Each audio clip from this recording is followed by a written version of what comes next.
Hi guys, welcome back to my channel. ಈ vlog ಬಂದುಬಿಟ್ಟು Jan fest ಅಂದರೆ new year ದಿನದ ವ್ಲಾಗ್. ನಾವು ನ್ಯೂ ಇಯರ್ ಸೆಲೆಬ್ರೇಟ್ ಮಾಡಿರೋದು ಅಂದರೆ ಮಿಡ್ ನೈಟ್ 12 ಕೇಕ್ ಕಟ್ ಮಾಡಿರೋ ವಿಡಿಯೋ ಎಲ್ಲ ಹಾಕಿದ್ದೀನಿ. ಸೊ ಇನ್ನೂ ಯಾರೆಲ್ಲ ನೋಡಿಲ್ಲ ಹೋಗಿ ನೋಡಿ. ಹಾಗೆ ಮಿಸ್ಟರ್ ಆ್ಯಂಡ್ ಮಿಸ್ಟರ್ಸ್ ರಾಮಾಚಾರಿ ಮೂವಿದು ರೀಕ್ರಿಯೇಟೆಡ್ ಕೆಲವೊಂದು ಸೀನ್ಸ್ನ ಮಾಡಿದ್ದೆ. ಸೊ ಆ ವಿಡಿಯೋ ಕೂಡ ಇದೆ, ಹೋಗಿ ನೋಡಿ ಸಪೋರ್ಟ್ ಮಾಡಿ ಹೇಗಿದೆ ಅಂತ ಹೇಳಿ. ಸೊ ಬೆಳಿಗ್ಗೆ ಉಪ್ಮಾ ಮಾಡ್ತಾಯಿದ್ದೆ. ಇವತ್ತು ಪ್ರಕುಲ್ಗೆ ರಜಾ ಇತ್ತು, ಸೊ ಸ್ಪೋರ್ಟ್ಸ್ ಡೇ ಎಲ್ಲ ಇತ್ತಲ್ಲ, ರೆಸ್ಟಿಗೆ ಅಂತ ಕೊಟ್ಟಿದ್ದಾರೆ. ಸ್ವಲ್ಪ ಲೇಟಾಗಿದ್ವಿ, ನೈಟ್ ಎಲ್ಲ ಮಲಗೋದು 12:30 ಆಗಿಬಿಟ್ಟಿತ್ತಲ್ಲ. ಸೊ ಹಂಗಾಗಿ ಬೇಗ ಆಗುತ್ತೆ ಅಂತ ನಾನು ಉಪ್ಮಾ ಮಾಡ್ತಾಯಿದ್ದೀನಿ, ಒಂದು ಸ್ವಲ್ಪ ವೆಜಿಟೇಬಲ್ಸ್ ಎಲ್ಲ ಜಾಸ್ತಿ ಹಾಕಿಬಿಟ್ಟು. ಸೊ ಬನ್ನಿ ಈ ವ್ಲಾಗ್ ಹೇಗೆ ಇರುತ್ತೆ ಅಂತ ನೋಡೋಣ. ಹಾಗೆ ಸ್ವಲ್ಪ ಆಚೆ ಹೋಗೋದು ಕೂಡ ಇದೆ. ಸೊ ಎಲ್ಲಿಗೆ ಅಂತ ನೋಡೋಣ ಬನ್ನಿ. ನ್ಯೂ ಇಯರ್ ದಿನ ಸೊ ಪ್ರಕೃತಿಗೆ ರಜಾ, ಸ್ಪೋರ್ಟ್ಸ್ ಡೇ ಎಲ್ಲ ಇತ್ತಲ್ಲ, ಸೊ ಹಂಗಾಗಿ ರೆಸ್ಟಿಗೆ ಅಂತ ಕೊಟ್ಟಿದ್ದಾರೆ ಇವತ್ತು. ರಾತ್ರಿ ಕೇಕ್ ಕಟ್ ಮಾಡಿ ಮಲಗಿದ್ದೆ ಲೇಟ್ ಆಗೋಯ್ತು, 12:45 ಆಲ್ಮೋಸ್ಟು. ಹಂಗಾಗಿ 7:15 ಎದ್ದಿದ್ದಾಯಿತು. ಸೊ ಎದ್ದು ಉಪ್ಮಾ ಮಾಡ್ತಾಯಿದ್ದೀನಿ. ಸೊ ಇವತ್ತೇನಾದರೂ ಸ್ವೀಟ್ ಮಾಡೋಣ ಅಂತ. ಜಾಮೂನ್ ಮಾಡಿದ್ರೆ ಪ್ರಕುಲ್ ಪಾಕದಲ್ಲಿ ಹಾಕಿದ್ರೆ ತಿನ್ನಲ್ಲ, ಬರೀ ಜಾಮೂನ್ ಇದನ್ನು ಎಣ್ಣೆಗೆ ಹಾಕ್ತೀವಲ್ಲ ಅದನ್ನು ಮಾತ್ರ ತಿಂತಾನೆ, ಡ್ರೈ ಅಷ್ಟೇ. ಸೊ ಹಂಗಾಗಿ ಜಾಮೂನ್ ಏನು ಮಾಡಲ್ಲ. ಪಾಯಸ ಆದರೆ ತಿಂತಾನೆ, ಇಬ್ಬರು ತಿಂತಾರೆ. ಸೊ ಹಂಗಾಗಿ ಪಾಯಸ ಮಾಡೋಣ, ಶಾವಿಗೆ ಹೆಸರು ಬೇಳೆ ಹಾಕಿಬಿಟ್ಟು. ಸೊ ಅದ್ರ ಜೊತೆಗೆ ಪುಳಿಯೋಗರೆ ಮಾಡೋಣ ಮಧ್ಯಾಹ್ನ ಅಂತ ಅಂದ್ಕೊಂಡಿರೋದು. ಇವಾಗ ಸದ್ಯಕ್ಕೆ ಉಪ್ಮಾ ಮಾಡ್ತಾಯಿದ್ದೀನಿ, ಬಟಾಣಿ, ಕ್ಯಾರೆಟು, ಬೀನ್ಸು ಎಲ್ಲ ಹಾಕಿ. ಸೊ ಮತ್ತೊಮ್ಮೆ ನಿಮ್ಮೆಲ್ಲರಿಗೂ wish you a very happy and prosperous new year ಅಂತ ಹೇಳ್ತೀನಿ. ಸೊ ಖುಷಿಯಾಗಿ ನಮ್ಮ ಸಬ್ಸ್ಕ್ರೈಬರ್ಸ್, ವ್ಯೂವರ್ಸ್ ಎಲ್ಲರೂ. ಸೊ ರಾಮಾಚಾರಿ ಮೂವಿದು ಎಷ್ಟು ಹಾಕಿದೆ ರೀಕ್ರಿಯೇಟೆಡ್ ಸೀನ್ಸು, ಅದು ನೋಡಿಲ್ಲ ಅಂದರೆ ಇನ್ನೂ ನೋಡಿ, ತುಂಬ ಚೆನ್ನಾಗಿ ಬಂದಿದೆ. ಅದು ಏನೋ ನಾನು ಟ್ರೈ ಮಾಡಿದ್ದೀನಿ, 100% ಅಲ್ಲ ಅಂದರೆ ಒಂದು 10% ಆದರೂ ಟ್ರೈ ಮಾಡಿದ್ದೀನಿ. ಸುಮ್ಮನೆ ಎಂಟರ್ಟೈನ್ಮೆಂಟ್ಗೋಸ್ಕರ ಮಾಡಿರೋದು ಅಷ್ಟೇ. ನಾನೇನು ಅವ್ರ ಥರ ಆ್ಯಕ್ಟರ್ ಅಂತಲೂ ಹೇಳಲ್ಲ, ಸುಮ್ಮನೆ ಜಸ್ಟ್ ಟ್ರೈ ಮಾಡಿದೆ ಎಂಟರ್ಟೈನ್ಮೆಂಟ್ಗೋಸ್ಕರ. ಸೊ ಇನ್ನು ಯಾರೆಲ್ಲ ನೋಡಿಲ್ಲ ವೀಡಿಯೋನ ಹೋಗಿ ನೋಡಿ. ಸೊ ಅಮ್ಮ ಇವತ್ತು ನ್ಯೂ ಇಯರ್ ಅಲ್ಲ, ಬೆಳಗ್ಗೆನೇ ಎಲ್ಲ ಮನೆಯೆಲ್ಲ ಕ್ಲೀನ್ ಮಾಡಿಬಿಟ್ಟು ಸೊ ಇವಾಗ ಪೂಜೆ ಮಾಡ್ತಿದ್ದಾರೆ. ಅದನ್ನು ಸ್ವಲ್ಪ ಕ್ಲಿಪ್ಪಿಂಗ್ಸ್ ಹಾಕ್ತೀನಿ ನಿಮಗೆ.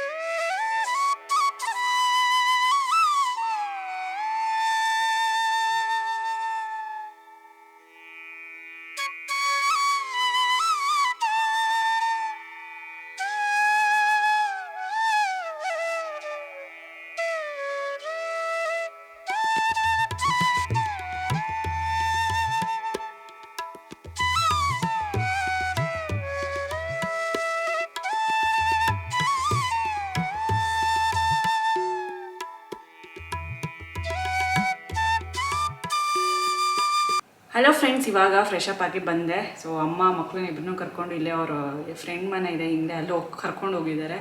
ನಾನಿವಾಗ ಅಡುಗೆ ಮಾಡ್ತಾಯಿದ್ದೀನಿ, ಪುಳಿಯೋಗರೆ ಮತ್ತು ಕರ್ಡ್ ರೈಸು. ಸ್ವೀಟ್ ಬಂದು ಪಾಯಸ. ಇವತ್ತು ನ್ಯೂ ಇಯರ್ ಅಲ್ವಾ, ಸ್ವೀಟು ನಾನ್ ವೆಜ್ ಎಲ್ಲ ಏನು ಮಾಡಲ್ಲ, ಸೋಮವಾರ ಬೇರೆ ಇವತ್ತು. ಹಾಗಾಗಿ ನಿನ್ನೆನೂ ನಾನ್ ವೆಜ್ ಏನು ತಿನ್ನಲಿಲ್ಲ, ಎಗ್ ಅಷ್ಟೆ.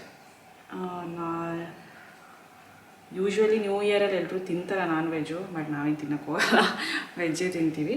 ಸೊ ಇವಾಗ ರೆಡಿ ಮಾಡಬೇಕು. ಅನ್ನಕ್ಕೆ ಇಟ್ಟಿದ್ದೀನಿ, ಹೆಸರುಬೇಳೆ ಮತ್ತು ಶಾವಿಗೆ ಹಾಕ್ಬಿಟ್ಟು ಪಾಯಸ ಮಾಡೋಣ ಅಂತ. ಸೊ ಮಕ್ಕಳು ಬರೋಷ್ಟೊತ್ತಿಗೆ ಮಾಡಿಬಿಟ್ರೆ ಅಡುಗೆ ಬೇಗ ಮುಗ್ದೋಗ್ಬಿಡುತ್ತೆ. ಸೊ ಕೆಲವೊಂದಿಷ್ಟು ರೆಸಲ್ಯೂಷನ್ಸ್ ಅಂತ ಎಲ್ಲನೂ ಇದೆ, ನ್ಯೂ ಇಯರಲ್ಲಿ ಹಿಂಗೆ ಮಾಡಬೇಕು, ಹಂಗೆ ಮಾಡಬೇಕು, ಪ್ಲ್ಯಾನ್ಸ್ ಅಂತ ಇದೆ. ಸೊ ನೋಡಿ ಎಕ್ಸಿಕ್ಯೂಟ್ ಮಾಡ್ತೀನಿ ನಾನು ಅದನ್ನು. ಸೊ ನಮ್ಮ ಕೈಯಲ್ಲಿ ಏನಿರುತ್ತೆ ಅಲ್ವಾ, ಸೊ ದೇವರು. ಸೊ ನಮ್ಮದು ಒಂದು 60% ಆಗಿದ್ರೆ 40% ದೇವ್ರ ಇಚ್ಛೆ, ಅದು ಅಷ್ಟೇ. ಸೊ ನಾನು ಮತ್ತೆ ಅಡುಗೆ ಎಲ್ಲ ಮುಗಿಸಿ ನಿಮಗೆ ನಾನು ಬ್ಲಾಗ್ ಕಂಟಿನ್ಯೂ ಮಾಡ್ತೀನಿ. ತುಂಬ ಜನ ಪಾಯಸ ಮಾಡೋದು ತೋರಿಸಿ ಶಾವಿಗೆ ಅಂತ ಕೇಳ್ತಾ ಇದ್ರಿ. ಸೊ ಇವತ್ತು ಶೂಟ್ ಮಾಡಿ ತೋರಿಸ್ತಾ ಇದ್ದೀನಿ. ಇದೇನು ಮೆಜರ್ಮೆಂಟ್ಸಲ್ಲಿ ಏನು ಹಾಕ್ಕೊಳ್ಳಲ್ಲ, ಒಂದು ಸ್ವಲ್ಪ ಶಾವಿಗೆ ಜಾಸ್ತಿ ಕ್ವಾಂಟಿಟಿ ಇರುತ್ತೆ ಹೆಸರುಬೇಳೆಗಿಂತ. ಅಂದರೆ ಇವಾಗ 1 ಕಪ್ ಶಾವಿಗೆ ಹಾಕ್ಕೊಂಡ್ರೆ 1/4 ಕಪ್ ಇಲ್ಲಾಂದರೆ ಅರ್ಧ ಕಪ್ ಹೆಸರುಬೇಳೆ ಹಾಕ್ಕೋತೀನಿ. ಮೊದಲು ಶಾವಿಗೆನ ತುಪ್ಪದಲ್ಲಿ ಈ ರೀತಿ ರೋಸ್ಟ್ ಮಾಡ್ಕೋತೀನಿ. ಒಂದು ಸ್ವಲ್ಪ ಲೈಟಿಶ್ ಬ್ರೌನ್ ಆಗೋವರೆಗೂ, ಅಲ್ಲೆಲ್ಲಿ ಬ್ರೌನ್ ಆಗುತ್ತಲ್ಲ ಅಲ್ಲಿವರೆಗೂ ಚೆನ್ನಾಗಿ ತುಪ್ಪದಲ್ಲಿ ರೋಸ್ಟ್ ಮಾಡ್ಕೋತೀನಿ. ತುಂಬ ಚೆನ್ನಾಗಿರುತ್ತೆ, ಈ ರೀತಿ ಮಾಡ್ಕೊಳ್ಳಿ. ಆ್ಯಂಡ್ ನೆಕ್ಸ್ಟ್ ಇದಾದಮೇಲೆ ಒಂದು ಅರ್ಧ ಇಲ್ಲಾಂದರೆ 3/4 ಕಪ್ಪಷ್ಟು ಹೆಸರುಬೇಳೆ ಸೊ ಹೆಸರುಬೇಳೆ ಹಾಕಿ ಮಕ್ಕಳಿಗೆ ಕೊಡಿ, ದೇಹಕ್ಕೆ ತುಂಬಾ ತಂಪು. ಬರೀ ಶಾವಿಗೆ ಹಾಕಿ ಕೆಲವರು ಮಾಡ್ತಾರೆ ಪಾಯಸ, ಬಟ್ ಹೆಸರುಬೇಳೆ ಹಾಕಿ ತುಂಬಾ ತಂಪು ದೇಹಕ್ಕೆ. ಆ್ಯಂಡ್ ಇದೆಲ್ಲ ರೋಸ್ಟ್ ಮಾಡ್ಕೊಂಡ್ಮೇಲೆ ಅದಕ್ಕೇನು ತುಪ್ಪ ಎಣ್ಣೆ ಏನೂ ಹಾಕೋದಿಲ್ಲ, ಹಾಗೆ ಡ್ರೈ ರೋಸ್ಟ್ ಮಾಡಿಬಿಟ್ಟು ನೀರು ಎಷ್ಟು ಬೇಕು ಚೆನ್ನಾಗಿ ಕುದಿಬೇಕು. ಒಂದು ಸ್ವಲ್ಪ ಹೆಸರುಬೇಳೆ ಕುದಿಯೋಕ್ಕೆ ಟೈಮ್ ತೊಗೊಳುತ್ತೆ. ಅದ್ರ ಜೊತೆಗೇ ಏಲಕ್ಕಿ ಹಾಕ್ಕೊಂಡೆ ಜಜ್ಕೊಂಡು ಒಂದು ಸ್ವಲ್ಪ. ಮುಕ್ಕಾಲು ಭಾಗ ಹೆಸರುಬೇಳೆ ಬೆಂದ ಮೇಲೆ ಬೆಲ್ಲ ಹಾಕೋಬೇಕಾಗುತ್ತೆ. ಸೊ ಶುಗರ್ ಅನ್ಹೆಲ್ತಿ, ಸೊ ಬೆಲ್ಲ ಹಾಕಿದ್ರೂ ತುಂಬಾ ಟೇಸ್ಟ್ ಚೆನ್ನಾಗಿರುತ್ತೆ. ಸೊ ನಿಮಗೆ ಸ್ವೀಟ್ ಎಷ್ಟು ಬೇಕೋ ಅಷ್ಟು ಬೆಲ್ಲ ಹಾಕ್ಕೊಳ್ಳಿ, ಇಲ್ಲ ನಮಗೆ ಸಕ್ಕರೆನೇ ಬೇಕು ಅಂದರೆ ಸಕ್ಕರೆ ನೋಡಿಕೊಂಡು ಸ್ವೀಟಿಗೆ ಎಷ್ಟು ಬೇಕೋ ಅಂತ ಅಷ್ಟು ನೋಡ್ಕೊಂಡು ಹಾಕ್ಕೊಳ್ಳಿ. ಸೊ ಬೆಲ್ಲ ಹಾಕ್ಕೊಂಡೆ ಚೆನ್ನಾಗಿ ಅದೆಲ್ಲ ಕರಗಬೇಕು. ಇವಾಗಲೇ ಹಾಲು ಹಾಕ್ಬಿಟ್ರೆ ಕೆಟ್ಟೋಗ್ಬಿಡುತ್ತೆ. ಹಾಗಾಗಿ ಸೊ ಬೆಲ್ಲದ ಜೊತೆಗೆ ಒಂದು ಸ್ವಲ್ಪ ಹೊತ್ತು ಒಂದು ಬೆಲ್ಲ ಹಾಕಿ 5 ನಿಮಿಷಕ್ಕೆ ನಾನು ಶಾವಿಗೆ ಹಾಕ್ಬಿಡ್ತೀನಿ.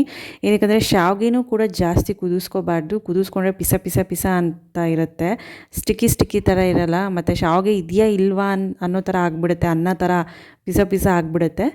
ಸೊ ಬೆಲ್ಲ ಎಲ್ಲ ಕರಗಿದೆ ಚೆನ್ನಾಗಿ. ಇವಾಗ ಶಾವಿಗೆನ ಹಾಕ್ಕೊಳ್ತಾ ಇದ್ದೀನಿ, ರೋಸ್ಟ್ ಮಾಡಿರೋದು. ಶಾವಿಗೆ ಹಾಕ್ಕೊಂಡ್ಮೇಲೆ ಜಾಸ್ತಿ ತಿರುಗಿಸೋದು ಮತ್ತು ಜಾಸ್ತಿ ಹೊತ್ತು ಕುದಿಸೋದೆಲ್ಲ ಮಾಡಬಾರ್ದು. ಏನಕ್ಕಂದರೆ ಆಲ್ರೆಡಿ ರೋಸ್ಟ್ ಮಾಡಿರ್ತೀವಿ, ಒಂದು ಸ್ವಲ್ಪ ಬೆಂದರೆ ಬೇಗನೆ ಬೆಂದೋಗ್ಬಿಡುತ್ತೆ ಶಾವಿಗೆ. ಹೆಸರುಬೇಳೆ ಹಂಗಲ್ಲ, ಒಂದು ಸ್ವಲ್ಪ ಟೈಮ್ ತೊಗೊಳುತ್ತೆ ಅಷ್ಟೇ. ಸೊ ಶಾವಿಗೆ ಹಾಕಿಬಿಟ್ಟು ಒಂದು ಮಿಕ್ಸ್ ಕೊಟ್ಟೆ. ಬೆಲ್ಲ ಫುಲ್ಲು ಕರಗಿದೆ ಅಂದಮೇಲೆ ನಾನು ಡೈರೆಕ್ಟ್ ಹಸಿ ಹಾಲನ್ನೇ ಹಾಕ್ತಾಯಿದ್ದೀನಿ, ಇಲ್ಲ ಬಾಯ್ಲ್ಡ್ ಮಿಲ್ಕ್ ಆದರೂ ಹಾಕೋಬೋದು, ಹಸಿ ಹಾಲಾದರೂ ಹಾಕೋಬೋದು. ಸೊ ಗಟ್ಟಿ ಹಸಿ ಹಾಲು ಹಾಕ್ಕೊಂಡೆ. ಹಸಿ ಹಾಲು ಹಾಕ್ಕೊಂಡ್ಮೇಲೆ ಒಂದು ಕುದಿ ಬರುತ್ತಲ್ಲ, ಸೊ ಆವಾಗ ಗ್ಯಾಸ್ ಆಫ್ ಮಾಡಿದ್ರೆ ಸಾಕು. ಯಮ್ಮಿ ಮತ್ತು ದೇಹಕ್ಕೆ ತಂಪು ಪಾಯಸ ಇದು, ಹೆಸರುಬೇಳೆ ಎಲ್ಲ ಹಾಕಿರ್ತೀವಲ್ಲ, ಸೊ ಮಕ್ಕಳು ಇಷ್ಟಪಟ್ಟು ತಿಂತಾರೆ. ಸೊ ಈ ವಿಂಟರ್ ಸೀಸನಲ್ಲಿ ಬಿಸಿ ಪಾಯಸ ತಿಂದರೆ ತುಂಬಾ ಚೆನ್ನಾಗಿರುತ್ತೆ. ಸೊ ಟ್ರೈ ಮಾಡಿ ನೋಡಿ. ಸೊ ಈ ಮಧ್ಯಾಹ್ನಕ್ಕೆ ನಾನು ಕರ್ಡ್ ರೈಸು ಒಗ್ಗರಣೆ ಹಾಕಿ ಮಾಡಿರೋದು. ಸೊ ಒಗ್ಗರಣೆಗೆ ಏನಿಲ್ಲ, ಸಾಸಿವೆ ಜೀರಿಗೆ, ಕರಿಬೇವಿನ ಸೊಪ್ಪು, ಕೊತ್ತಂಬರಿ, ಒಂದೇ ಒಂದು ಹಸಿರು ಮೆಣಸಿನ್ಕಾಯಿ ಮತ್ತು ಹಿಂಗು ಇಷ್ಟು ಹಾಕಿ ಕರ್ಡ್ ರೈಸ್ಗೆ ಒಗ್ಗರಣೆ ಹಾಕ್ತೀನಿ. ಸೊ ಕೆಲವೊಂದ್ಸಲಿ ದಾಳಿಂಬ್ರೆ ಇದ್ದರೆ ಅದನ್ನು ಕೂಡ ಆ್ಯಡ್ ಮಾಡ್ತೀನಿ. ಆ್ಯಂಡ್ ಇಲ್ಲಿ ಪುಳಿಯೋಗರೆ, ಸೊ ನಾನು GRB ಇಲ್ಲಾಂದರೆ MTRದು ಯೂಸ್ ಮಾಡ್ತೀನಿ ಪುಳಿಯೋಗರೆ. ಸೊ ಇವೆರಡು ನನಗೆ ತುಂಬಾ ಇಷ್ಟ ಆಗುತ್ತೆ. ಸೊ ಇದ್ರ ಜೊತೆಗೆ ಪಾಯಸ. ಸೊ ಇದು ನ್ಯೂ ಇಯರ್ಗೆ ರೆಸಿಪೀಸು, ಒಂಥರ temple style, puliyogare, curd rice, ಪಾಯಸ ಅಂತ. ಆ್ಯಂಡ್ ಮಧ್ಯಾಹ್ನ ಎಲ್ಲ ಊಟ ಎಲ್ಲ ಆದಮೇಲೆ ಮಖಾನ ನಾನು ಬುಕ್ ಮಾಡಿದ್ದೆ. ಫುಲ್ ಮಖಾನ ಸಿಗುತ್ತಲ್ಲ, ಅದು ವೇದಕ, ಅದು ಅಮೆಝಾನು, ಫ್ಲಿಪ್ಕಾರ್ಟು ಎಲ್ಲ ಕಡೆಯೂ ಸಿಗುತ್ತೆ. ಸೊ ಅದು ಮಕ್ಕಳಿಗೆ ಕೊಟ್ಟರೆ ತುಂಬಾ ಒಳ್ಳೆಯದು, ಬೋನ್ಸ್ ಸ್ಟ್ರೆಂತ್ ಆಗುತ್ತೆ. ಆ್ಯಂಡ್ ನಾವು ಕೂಡ ತಿನ್ಬೋದು. ಇವಾಗ ಕ್ಯಾಲ್ಶಿಯಮ್ ಎಲ್ಲ ತುಂಬಾ ಕಡಿಮೆ ಆಗ್ತಾ ಇರುತ್ತೆ, ಇದರಲ್ಲಿ ತುಂಬ ರಿಚ್ ಆಗಿರುತ್ತೆ. ಪ್ಲಸ್ ಹೇರ್ ಪ್ರಮೋಟ್ ಮಾಡುತ್ತೆ, ಹೇರ್ ಫಾಲ್, ಹೇರ್ ಇಶ್ಯೂಸ್ ಏನೇ ಇದ್ದರೂ ಕಡಿಮೆ ಆಗುತ್ತೆ, ಮತ್ತು ಇಮ್ಯುನಿಟಿ ಸಿಸ್ಟಮ್ ಬೂಸ್ಟ್ ಮಾಡುತ್ತೆ. ತುಂಬ ಬೆನಿಫಿಟ್ಸ್ ಇದೆ ಫುಲ್ ಮಖಾನ ಬಗ್ಗೆ, ನೀವು ಕೇಳಿರ್ತೀರ. ಇದರಿಂದ ತುಂಬಾ ಸ್ನ್ಯಾಕ್ಸ್ ಐಟಮ್ಸ್ ಎಲ್ಲ ಮಾಡ್ತಿರ್ತಾರೆ.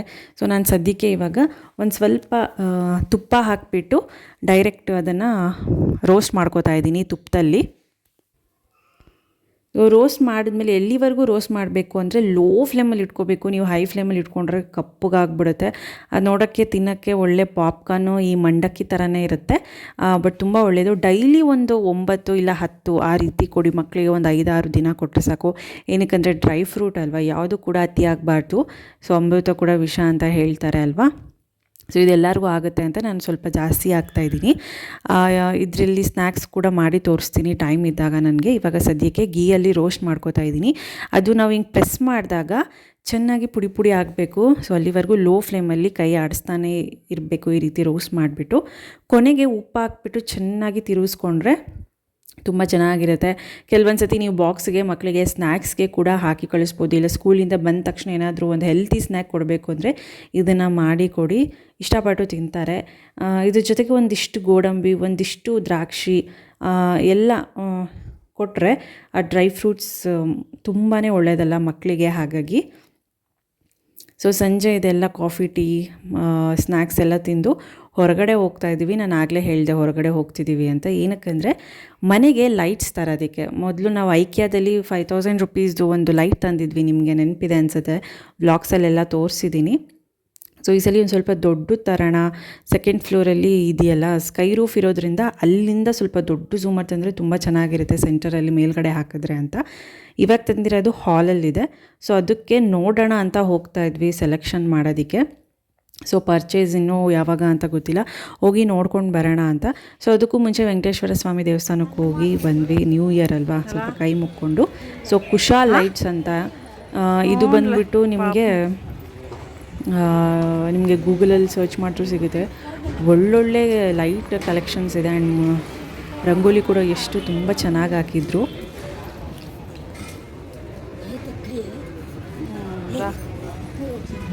ಲಶಿ ಪದ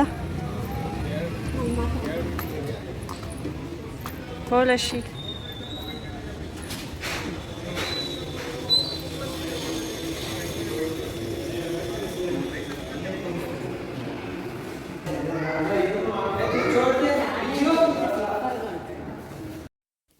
ಸೊ ಇಲ್ಲಿ ನೋಡ್ತಾ ಇದ್ರಲ್ಲ, ಸೂಪರಾಗಿದೆ ಲೈಟ್ಸ್ ಎಲ್ಲ. ಎಲ್ಲನೂ ಬೇಕು ಬೇಕು ಅಂತ ಅನಿಸ್ತಾಯಿತ್ತು. ಕುಶಾಲ್ ಲೈಟ್ಸ್ ಅಂತ. ಸೊ ಇದು ಆ ಕಡೆ ಈ ಡಿ ಸಿ ಸಿ ಬ್ಯಾಂಕ್ ಬರುತ್ತೆ ಅಲ್ವಾ, ಕೋತಿತೋಪ್ ಹೊರಪೇಟೆ. ಸೊ ಅಲ್ಲಿಂದ ಹೋದರೆ ನಿಮಗೆ ಸಿಗುತ್ತೆ ಕುಶಾಲ್ ಲೈಟ್ಸ್ ಅಂತ. ಅಲ್ಲಿ ಯಾರಾದರೂ ಕೇಳಿದ್ರು ಹೇಳ್ತಾರೆ. So near by MG road ಇದು. ಸೊ ತುಂಬ ಚೆನ್ನಾಗಿತ್ತು. ಚಿಕ್ಕದು ಆಲ್ರೆಡಿ ನಾವು ಹಾಲಿಗೆ ಹಾಕಿದ್ವಿ. ಎಲ್ಲನೂ ಏನೇನೋ ಎಲ್ಲ ವೆರೈಟೀಸ್ ಎಲ್ಲ ಇಟ್ಟಿದ್ದಾರೆ, ಲಾಕರ್ಸು ಅದು ಇದು ಎಲ್ಲನೂ. ಆ್ಯಂಡ್ ಚಿಕ್ಕ ಚಿಕ್ಕ ಲೈಟ್ಸ್ ಆಗಿರ್ಬೋದು, ದೊಡ್ಡದು ಝೂಮರ್ಸು ಎಲ್ಲನೂ ಇದೆ. ನಾವು ಸ್ಕೈ ರೂಫ್ ಅಲ್ವಾ, ಸೆಕೆಂಡ್ ಫ್ಲೋರ್ಗೆ ಒಂದು ಹಾಕೋಣ ದೊಡ್ಡದು ಅಂತ ನೋಡ್ತಾ ಇದ್ವಿ. ನಮ್ಮದೊಂದು ಸ್ವಲ್ಪ 30 to 50 ರೇಂಜಲ್ಲಿದೆ, ತೊಗೋಬೇಕು 30,000 to 50,000 ಅಂತ. ಸೊ ಜಸ್ಟ್ ಇವತ್ತು ಹೋಗಿ ನೋಡ್ಕೊಂಡು ಬಂದ್ವಿ ಹೇಗಿರುತ್ತೆ ಅಂದರೆ. ಬೇರೆ ಕಡೆನೂ ನೋಡಬೇಕಲ್ಲ ಕಲೆಕ್ಷನ್ಸ್ ಎಲ್ಲ. ಸೊ ಈ ಅಂಗಡಿಯಲ್ಲಿ ಇಷ್ಟು ಕಲೆಕ್ಷನ್ಸ್ ಇತ್ತು. ಸೊ ಎಲ್ಲ ಕಡೆ ನೋಡಿ ಒಂದು ತೊಗೊಳ್ಳೋಣ ಅಂತ ಡಿಸೈಡ್ ಆಗಿದ್ದು. ಸೊ ನೋಡ್ತಾ ಇದ್ವಿ, ಮೇಲೆ ನೋಡಿ ನೋಡಿ ಕತ್ತೆಲ್ಲ ನೋವು ಬಂದುಬಿಟ್ಟಿತ್ತು ನಮಗೆ. ಅಷ್ಟು ಚೆನ್ನಾಗಿತ್ತು. ಲೈಟಿಂಗ್ಸ್ ಎಲ್ಲ ಹಾಕಿ ತೋರಿಸ್ತಾಯಿದ್ರು, ಎಲ್ಲ ಆನ್ ಮಾಡಿ. ಸೊ ಇದು ಎಲ್ಲ ನೋಡ್ಕೊಂಡ್ಮೇಲೆ ಹೊಯ್ಸಳಾಗಿ ಹೋದ್ವಿ. ಸಿಕ್ಕಾಪಟ್ಟೆ ಜನ, ಯಾವ ಹೋಟೆಲಲ್ಲಿ ನೋಡಿದ್ರು ಜನ. ಹೆಂಗೆ ಅಂದರೆ ಫುಲ್ ಎಲ್ಲ ಕಡೆ ಚೇರು ಟೇಬಲ್ಸ್ ಹಾಕ್ಬಿಟ್ಟಿದ್ರು ಹೊಯ್ಸಳದಲ್ಲಿ. ಅಷ್ಟು ರಶ್ ಇತ್ತು ನ್ಯೂ ಇಯರ್ಗೆ ಅಂತ. ಎಲ್ಲರೂ ಊಟಕ್ಕೆ ಬಂದುಬಿಟ್ಟಿದ್ರು. ಸೊ ನಾವು ಗೋಬಿ, ರೋಟಿ, ಫ್ರೈಡ್ ರೈಸ್ ಆರ್ಡ್ರ್ ಮಾಡಿದ್ವಿ. ಸೊ ಮನೆಗೆ ಹೋಗೋಷ್ಟೊತ್ತಿಗೆ 10:30 ಆಗೋಯಿತು. ಆ್ಯಂಡ್ ಈ ನ್ಯೂ ಇಯರ್ ವ್ಲಾಗ್ ಏನಿದೆ ನಾನು ಇಲ್ಲಿಗೆ ಎಂಡ್ ಮಾಡ್ತಾಯಿದ್ದೀನಿ. ಸೊ ಮತ್ತೊಮ್ಮೆ ನಿಮ್ಮೆಲ್ಲರಿಗೂ wish you a happy new year. So ಮತ್ತೆ ಸಿಗ್ತೀನಿ ಮುಂದಿನ ವ್ಲಾಗಲ್ಲಿ. Until then keep smiling, take care, bye. Thanks for watching.